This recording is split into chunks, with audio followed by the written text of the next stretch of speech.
3 दिन बाद किसी की नींद टूटी है तो उनसे पूछिए कि 3 दिन तक क्यों सोए हुए रहे। राज्य का मुखिया और इस तरह से चुप्पी रहे। 31 तारीख को जब दुकानें जलाई गई, लूटी गई, मस्जिद के मीनारे तोड़े गए, भगवा झंडा बांधा गया, और वो भी आप लगे लहड़ी थाना के बगल में, वो सारा कुछ, और ये सारा कुछ पुलिस के सामने में हुआ है। एसपी को अभी कार्रवाई कर रहे हैं। अगर एसपी पर 31 तारीख को कार्रवाई की गई होती तो ये घटना नहीं घटती।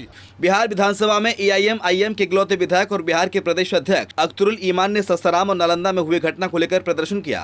अख्तरुल ईमान ने दोषी अधिकारियों पर कार्रवाई की मांग की, साथ ही सरकार की विफलता पर सवाल उठाए। एसपी यादव का भी ट्वीट आ गया कि कार्रवाई हो रही भाई है। 3 दिन बाद किसी की नींद टूटी है तो उनसे पूछिए कि 3 दिन तक क्यों सोए हुए रहे।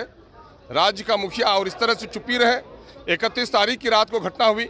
31 तारीख को जब दुकानें जलाई गई, लूटी गई, मस्जिद के मीनारे तोड़े गए, भगवा झंडा बांधा गया, और वो भी आप लगे लहड़ी थाना के बगल में, मुरारपुर की जो मस्जिद है 10 कदम पर है, वो सारा कुछ, और ये सारा कुछ पुलिस के सामने में हुआ है।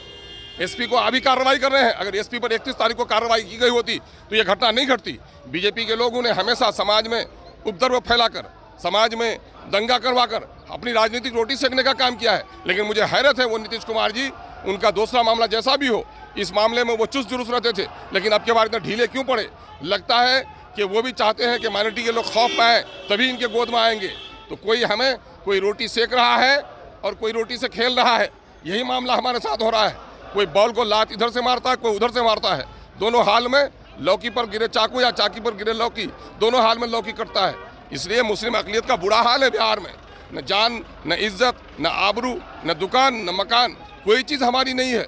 पिछले दिनों 1 महीने से ही मॉब लिंचिंग्स हुए हैं।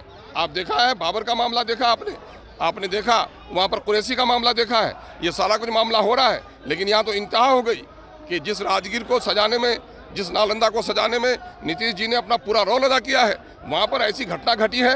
ये शर्म का विषय ही नहीं है, बल्कि जितनी भी निंदा की जाए कम है। और एक बड़ा सवाल है लोकतंत्र पर, क्या इस मुल्क में अक़लियत के लोगों को इज्जत के साथ जीने का हक नहीं है? क्या इस मुल्क की आज़ादी में उनका हिस्सा नहीं? क्या भारत की धरती में उनका हिस्सा नहीं? क्या लोग उसे गुलाम बनाकर उसके रंग से होली खेलना चाहते हैं लोग? ये बर्दाश्त नहीं किया जाएगा। इसलिए हम सरकार को इंतबा कराना चाहते हैं कि आप फौरी तौर पर ऐसे लोगों को गिरफ्तार कीजिए, और जिन पुलिस अफसरों के लापरवाही के नतीजे में घटना घटी है, ऐसे तमाम तर लोगों पर कार्रवाई कीजिए। फसाद कर रहे थे लोग, लेकिन पुलिस के सामने में कर रहे थे। पुलिस मुखदर्शक बनी हुई थी, तमाशा देख रही थी। इसको मौन समर्थन नहीं तो क्या कहा जा सकता है? जब राज्य की पुलिस ही मौन समर्थन दे किसी घटना को, तो उस घटना को कौन रोक सकता है? इसलिए जो कुछ भी हुआ है वो सरकार की लापरवाही, कोताही और नाकामी का नतीजा है। और सरकार ऐलान करे। आपने ऐलान किया है कुछ, लेकिन आपने अब तक ऐलान क्यों नहीं किया?